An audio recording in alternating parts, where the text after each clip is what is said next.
Okay, YouTubers, we're going to try something different today.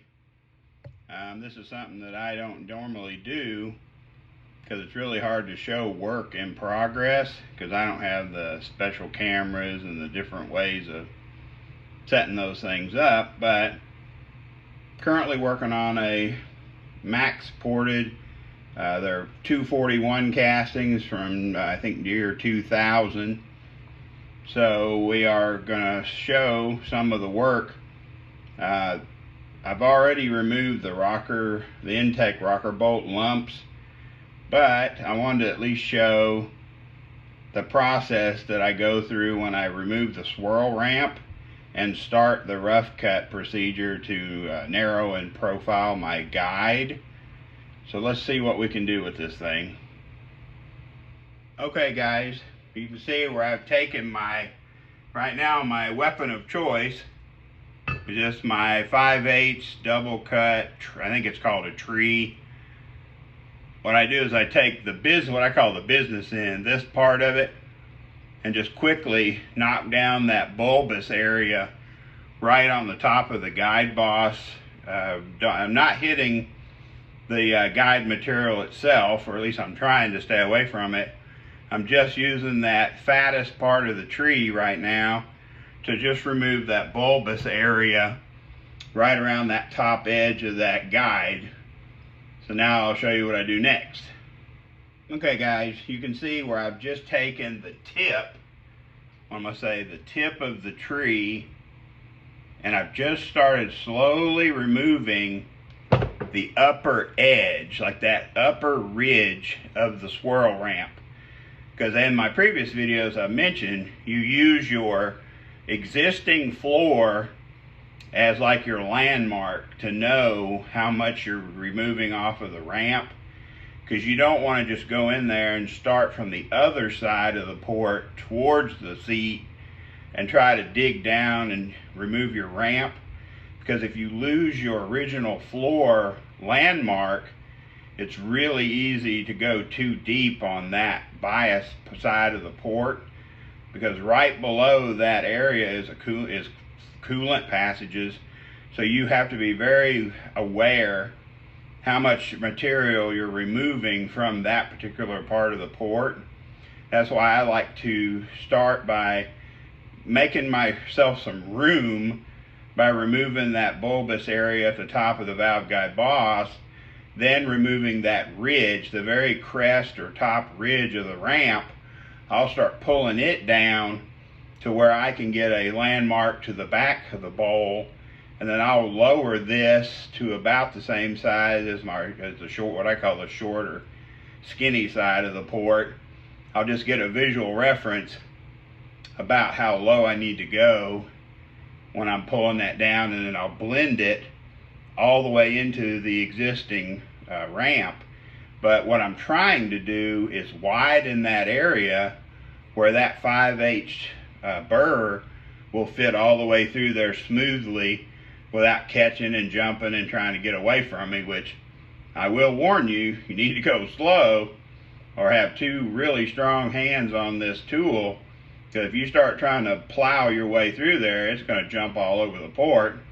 So you need to be careful. So let's see what we can do after this explanation.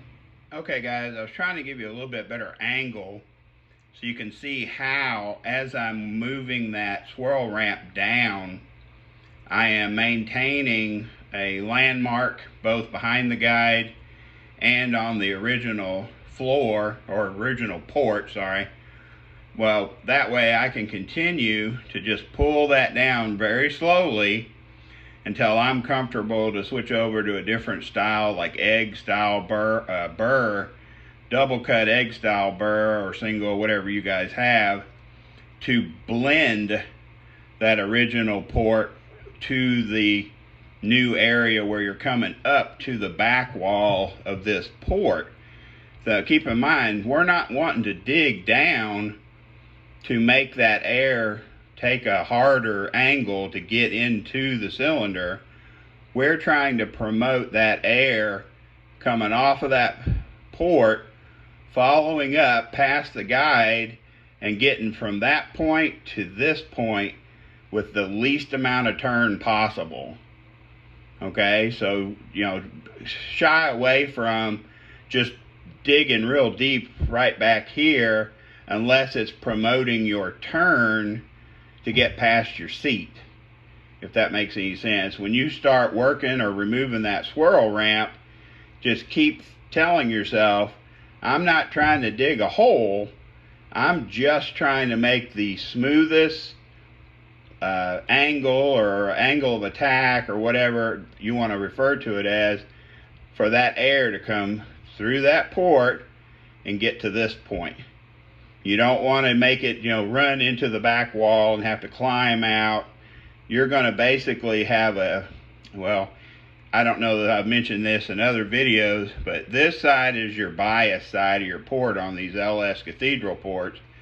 So this inside wall, or this wall of your larger side of your bias, you want to slightly move over. Not a lot, because again, there's coolant back here that you don't want to mess with. But what you'll do is you will clean up this wall and move it slightly that way to help promote the swirl for the larger, higher flowing side of your port. And that's just one of the little, I don't know, methods I use to try to get more airflow out of them.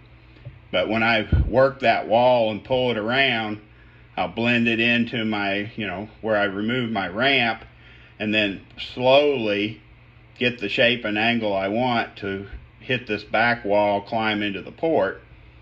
On the short side, or this side of the port, I'm not, on this side of the port, which is where, like your pinch or your smaller portion of your bowl area flow, again, you cannot move this wall over very far.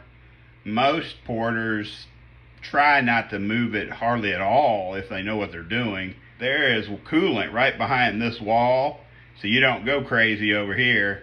You just clean it up and blend it smoothly into your new throat percentage at, you know, up by the seat.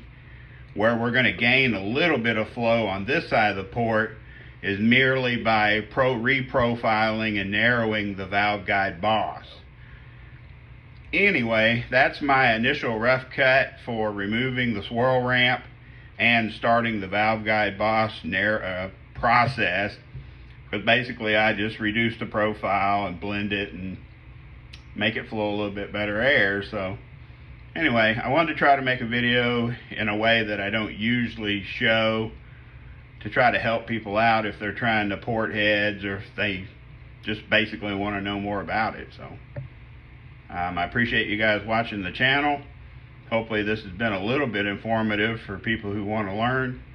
Please stay subscribed. If you haven't subscribed, hit that button so YouTube will start liking me again, maybe get my videos more views. Thanks again, guys. We'll see you soon.